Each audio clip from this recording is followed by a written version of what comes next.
जागतिक आदिवासी गौरव दिवस, बोरद येथे आदिवासी बांधवांचा उत्साहपूर्ण सहभाग।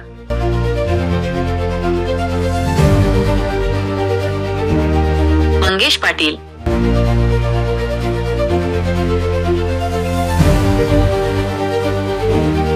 नंदुरबार जिल्ह्यातील बोरद येथे 8 ऑगस्ट रोजी जागतिक आदिवासी गौरव दिवस मोठ्या उत्साहात साजरा झाला। सकाळी 11 वाजता बिरसा मुंडा यांच्या प्रतिमेला पुष्पहार अर्पण करून मिरवणुकीला सुरुवात झाली। बिरसा मुंडा चौकातून सुरू झालेली ही मिरवणूक बाजारपेठ ते करडे रस्त्यापर्यंत शांततेत पार पडली। या मिरवणुकीत तालुक्यातील शेकडो आदिवासी बांधव मोठ्या संख्येने सहभागी झाले होते।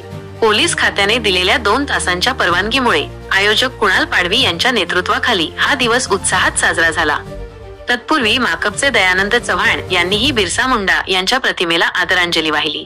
गावातील तरुण आकाश प्रकाश चित्ते आणि माकपचे माजी पंचायत समिती सदस्य सुभाष तुमडू पाटील यांच्या निधनामुळे त्यांना श्रद्धांजली अर्पण करण्यात आली। पोलीस निरीक्षक राजू लोखंडे यांच्या मार्गदर्शनाखाली पोलीस कर्मचाऱ्यांनी चोख बंदोबस्त ठेवला होता, त्यामुळे कुठलाही अनुचित प्रकार या ठिकाणी घडला नाही।